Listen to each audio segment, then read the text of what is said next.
السلام عليكم البنات، واش راكم؟ شحوالكم؟ ان شاء الله كاملين تكونوا بخير وعلى خير وبصحه جيده ان شاء الله. حبيباتي الزول فلون استمان، ان شاء الله فيديو لنهار اليوم يلقيكم كاملين بخير وعلى خير.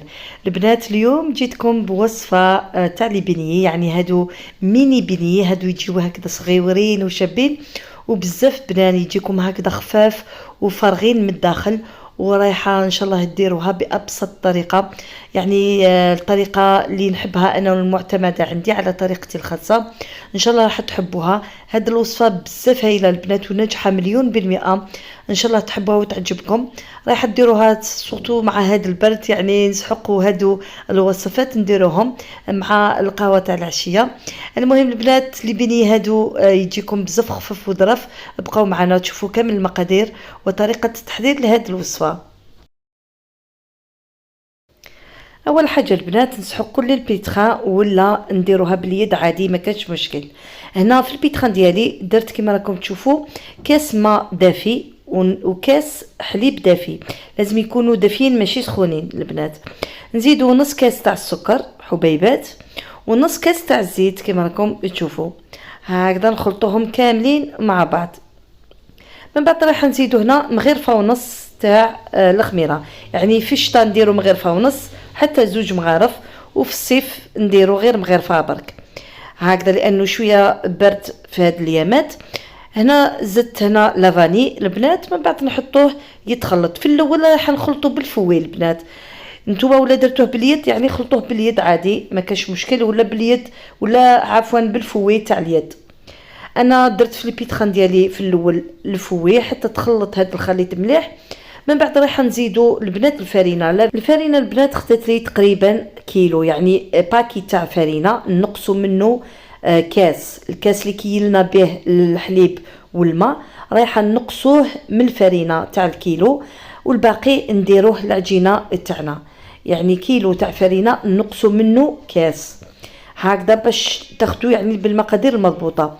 هنا البنات نخلطوه مع بعض. في الاول تجيكم العجينه تاعكم هكذا يابسه شويه، من الاحسن نعجنوها وهي يابسه، لازم تتعجن مليح البنات باش تجيكم هايله البنات، سواء باليد ولا بالبيتخا. شوفوا كيفاش ولات البنات، لازم نعجنوها مليح.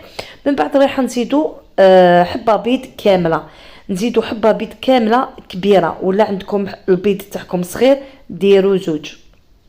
انا البيض ديالي شويه كبير درت غير حبه واحده، وانتوما في هاد المقادير ديروا 2 كي يكونوا الحبات تاع البيض صغيره هكذا البنات. نخلوها تتخلط مليح. هنا زدت البنات شويه تاع الملح، يعني الملح نخلوه مع الاخير خلاص، ما نديروهش مع الاول مع هذيك الخميره. من بعد نتحصلوا على هذا القوام تاع العجينه، نتوما ولا عجنتوها باليد لازم تتحصلوا على هذا القوام هكذا البنات. من بعد نحطوها في كاش ريسيبيون هكذا ونغطيوها بالسيلوفان بكاش طشونه ونخلوها البنات تخمر. لازم هاد المرحله الاولى لازم نخلوها تخمر مليح باش هكذا تعطي لكم بنتيجه رائعه. نخلوها حوالي على الاقل 30 دقيقه. بعد ما خمرت البنات كما راكم تشوفوا، يعني حتى يضاعف الحجم تاعها هاد العجينه، يعني تجيكم يعني ما شاء الله. من بعد راح نكسروا لها الخميره تاعها ونبدا نحل في العجينه ديالي. شوفوا البنات كيفاش تجيكم، يعني ما شاء الله تجي هايله. من بعد نحيوها كما راكم تشوفوا هنا في الريسيبيون، ونحطوها في طاوله العمل ونرشوا عليها شويه فرينه، ونبداو نحلو في العجينه تاعنا. نحلوها شويه السمك شويه رقيق هكذا، ما تجيكمش لي بني تاعكم معجنين الداخل. السمك شويه رقيق هكذا ميم با 1 سنتيمتر هكذاك. من بعد نطبعوها بكاش كاس ولا فنجال، ولا نطبعوها كما راكم تشوفوا. انا درتهم غير صغيورين هكذا شابين، وانتم تقدروا ديروهم كبار كما تقدروا ديروهم متوسطين كما حبيتوا. العجينه اللي نحيت من بعد ما طبعت زدت عجنتها وخليتها في الريسيبيون تاعها وغطيت عليها ونخليها ترتاح. كي ترتاح البنات رايحه نعاود نحلها. بالنسبه اللي حليت البنات وطبعت نخلوها حوالي 10 دقائق ولا اكثر، يعني ما نخلوهمش يخمروا البنات، يعني 10 دقائق ولا اكثر هكذا، باش ما يجيكمش معجنين الداخل ويجيكم فارغين من الداخل كي تقليوهم.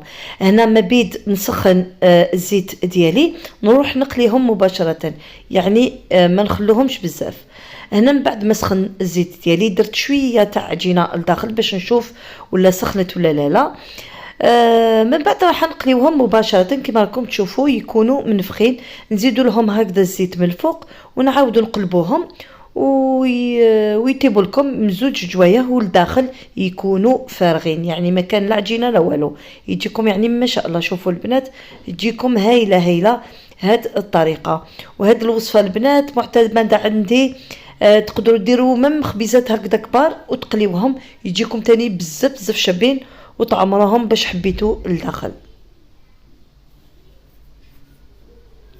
فوالا البنات انا كملت الكميه، انا ما حليتش كامل العجينه على ضربه، حليت نص خليته يعني يرتاحوا هادو الحبيبات وقليتهم. من بعد النص واحد اخر خليته يختمر، يعني ماشي يختمر، خليته يرتاح شويه في الريسيبيون هكذا باش نعاود نحلو، باش كي نحلو البنات ما نطولش عليه تاني ونعاود نقليه، لانه لو كان نطولوا عليهم ما رايحاش يجيكم منفخين ويجيكم فرغين من الداخل.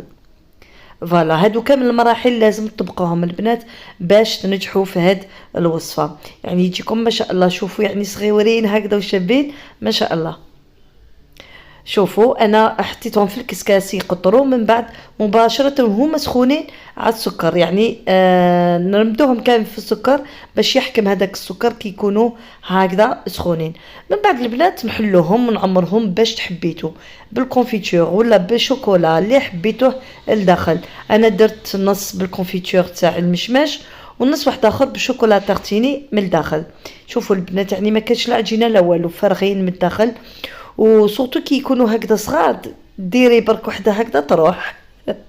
فوالا البنات يعني هاد لا كونتيتي الاولى اللي درت، يعني انا ندير هما ياكلوا بصح لا كونتيتي واحده اخرى مازال كما راكم تشوفوا هنا مازالها راهي ترتاح، يعني نحلوها باش نخلوها ترتاح. ما بيت نخلص هادو نقلي واحد اخرين. فوالا يعني نروحوا غير بشويه ما نحلوهمش على ضربه هكذا باش ما رايحاش يختمروا معاكم. شوفوا البنات كيفاش يجيكم فارغين، كما قلت لكم النص نديروهم بالشوكولا والنص كما حبيتوا نتوما.